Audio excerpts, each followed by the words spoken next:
Pandemics and lockouts aside, Ovi has only missed 35 games due to injury.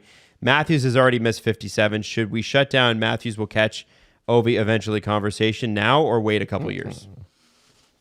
No, because shutting it down is boring. Yeah. It doesn't need to be constant. He's less than half of the way there. Yeah, like no. Okay, I remember Steve bringing up the Ovi might catch Gretzky thing, and I remember thinking like that sounds preposterous. Dude, I brought it up in like 2016. I know. I remember this. We were still at the Rogers studio when we were doing it, the three of us. So I thought that was preposterous at that time, and then you went through and explained it. You're like, oh, it's going. I guess it could happen.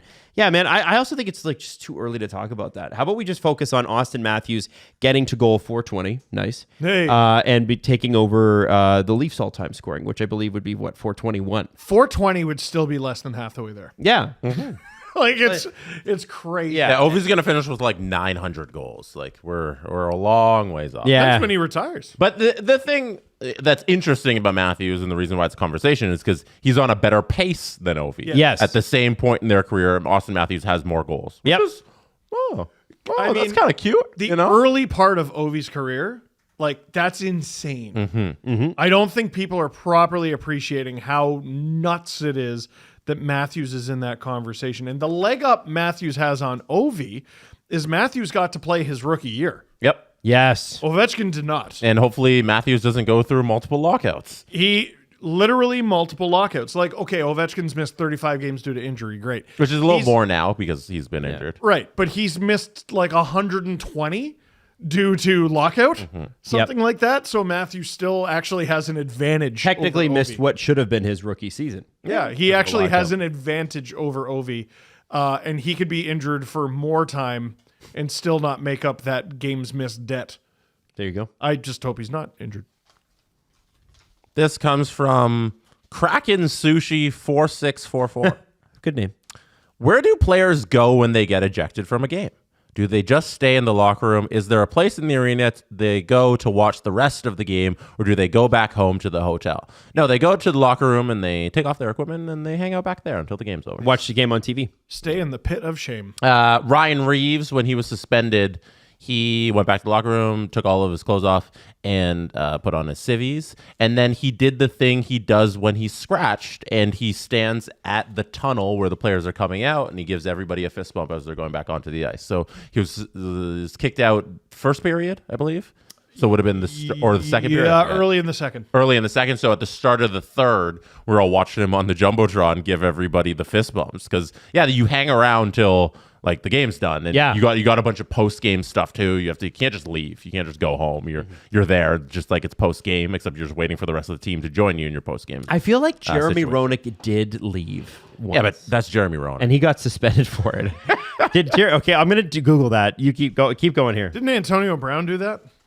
When he took off all his clothes and quit the NFL? Just quit the NFL? Yeah.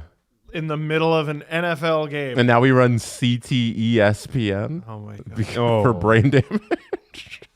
Wow. Yeah. It's dark times for Antonio Brown. Find it? So, hang on. I'm just... Okay. So, this is from December 14th, 2006. And it's from the ESPN Newswire, so there's no particular writer associated. It said, Jeremy Roenick wants to retire at the end of the year, but he may not have to wait that long. If you remember, that 2006 offseason had been very interesting because the Flames really wanted JR, but Wayne Gretzky called him and said, I want you to come to Arizona, where Wayne Gretzky was the coach. Okay. And Wayne was also the part owner at that point. And so JR said, okay, I'm going to go where Gretzky tells me.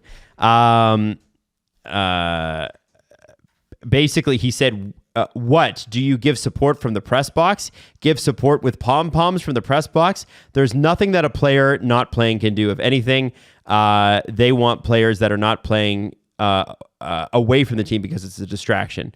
This is a Jeremy Roenick quote. That's the next thing. That's Cope. Yeah. Gretzky said, I treat all players like men and they should act like them. JR, all in all, has been pretty positive, but the reality is last night he made a mistake. Wayne Gretzky replaced Roenick with Mike Ricci in Phoenix's lineup Thursday in a 5-4 win over the Blue Jackets. That he didn't know when Roenick would return to the lineup. The move comes 2 days after Roenick stormed out of General Motors Place in Vancouver after learning he wouldn't play with the against the Vancouver Canucks because of back spasms. So it wasn't that he was kicked out and he left. It was that he got scratched and then he went home. I believe he went to a shouldn't. steakhouse, if I'm not mistaken. You shouldn't do that. Yeah. Yeah. You shouldn't do that at all. Gretzky said that because no Coyotes personnel knew of Roenick's whereabouts during the game, Roenick had broken down a written rule that says players who aren't playing stay for the game. So, yeah. Don't do that. That's pretty bad. Yeah. So Gretzky called you to be on the team and then wants you to be a good leader, and then you're How didn't I know about bumming off I like guess that. 2000. Also, Wayne Gretzky, not a great head coach. Not a great head coach. No. No, that's okay, though. Yeah, great players don't make great head coaches. I hope it's 5:55. What? The time. Oh. Damn it!